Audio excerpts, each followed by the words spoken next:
Aqui eu quero destacar a importância de cada um de vocês aqui. É exatamente isso que a gente pode dizer da importância do gestor no planejamento empresarial. Você faz parte disso. Você faz parte desse planejamento empresarial.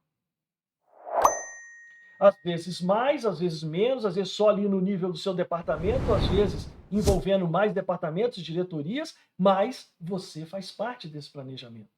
Então, os grandes desafios empresariais dependem desse gestor. Gestor capaz de entender o planejamento estratégico, entender quem é missão, visão, valores, objetivos da empresa, entender e avaliar a volatilidade e, principalmente, as tendências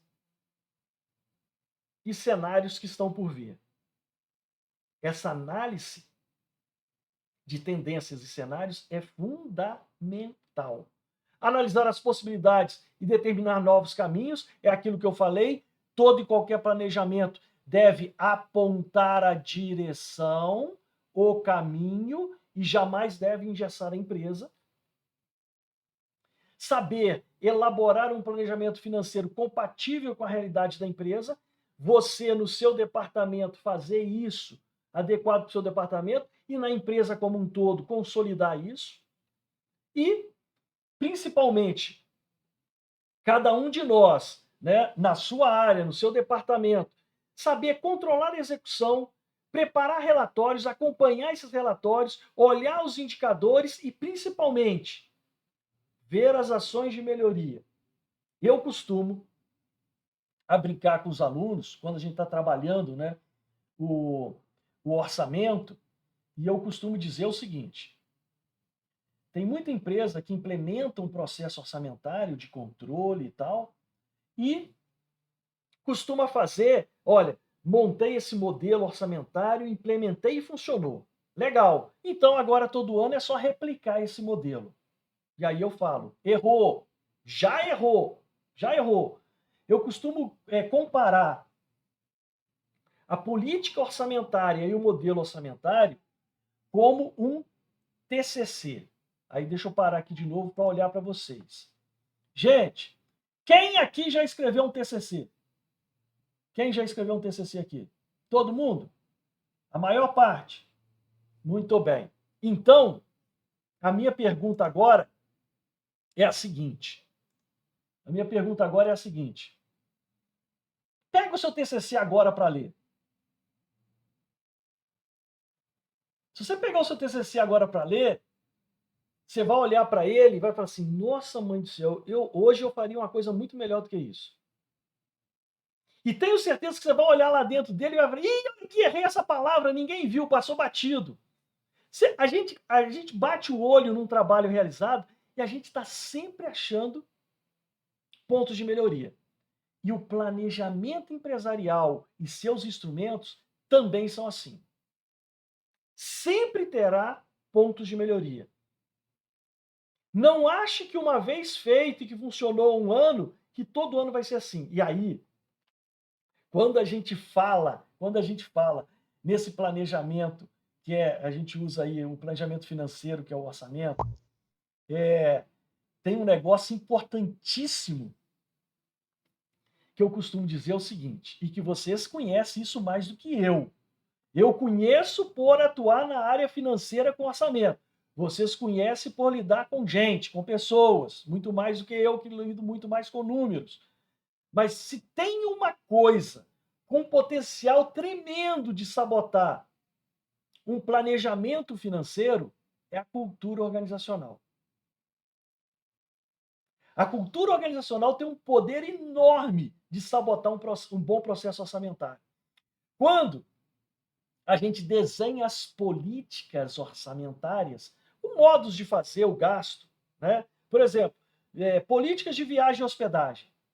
Quando a gente fala em viagem e hospedagem, cada empresa tem a sua política própria de viagem e hospedagem. Cada empresa tem a sua política própria.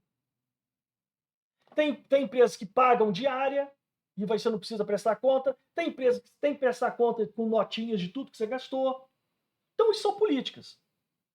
E não tenha dúvida, toda política implementada política orçamentária implementada na empresa, normalmente a cultura organizacional, né, os membros ali da organização já começam a olhar como é que eu posso tirar proveito dessa política. E aí acha um jeito de dar né, de tirar um benefício próprio em cima daquela política que foi desenhada para ver se a pessoa gasta corretamente. Mas diga lá, Ana Lígia. Rapidamente, né? Quando você falou lá do TCC, de não sei o quê, eu lembrei, né? Quando a gente passa, né, por esse processo, TCC, ou tese, né, mestrado, doutorado, se você olhar e ler, né, e se apavorar, porque a gente quase se deprime, né? Como é que eu escrevi isso?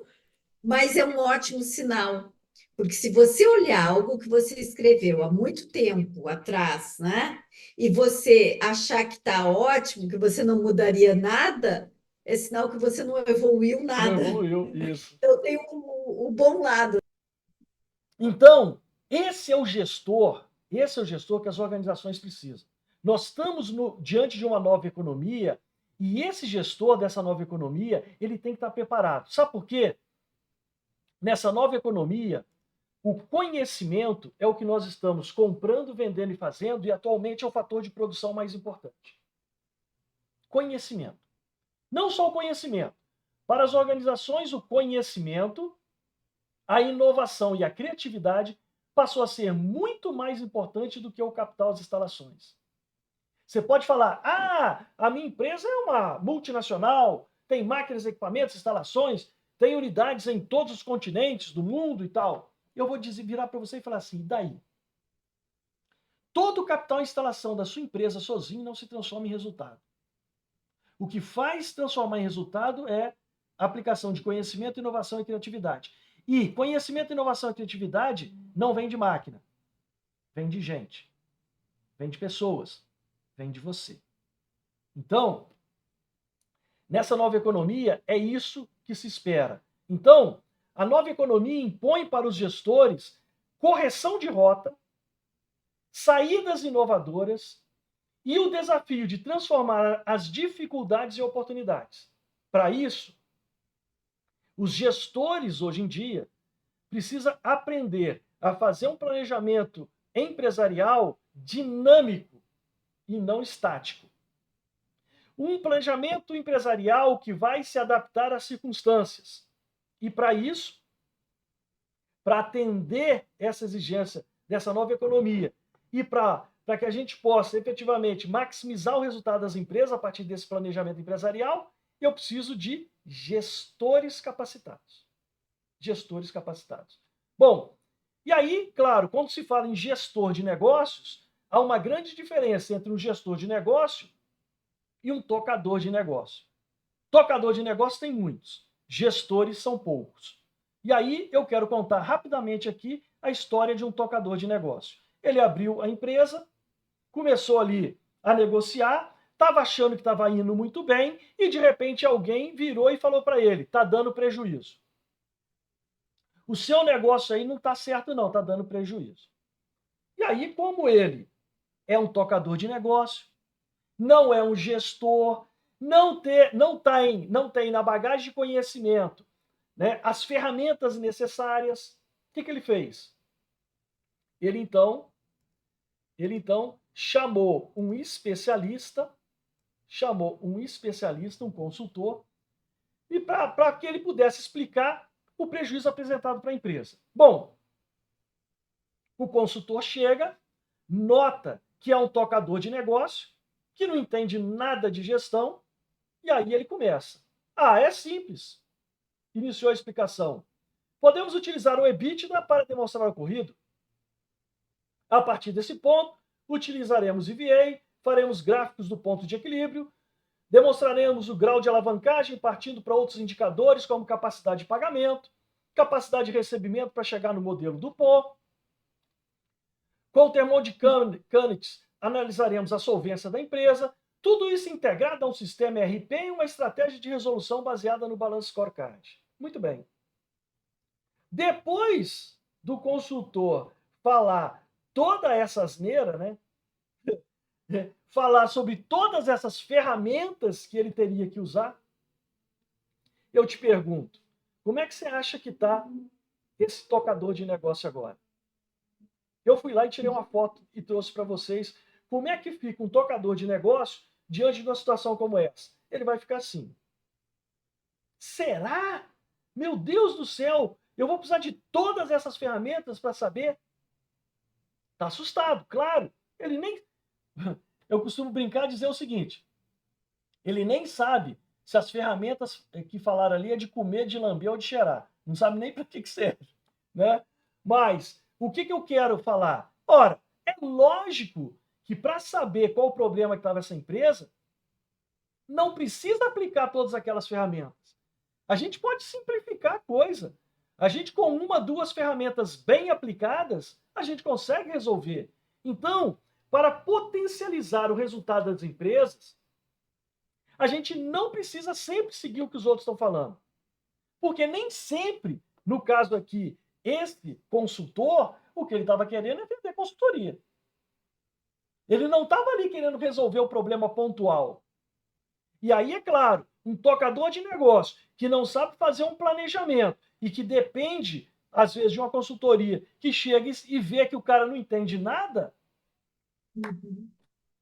E ainda Então, pode pedir a maior grana, né? ainda, Aí vai dizer, exatamente, opa, exatamente. agora eu vou me vender bem, porque esse cara, eu falei um monte de palavra bonita aqui, esse Bonita, cara não sabe nada, exatamente. vai dizer, não vou viver sem você.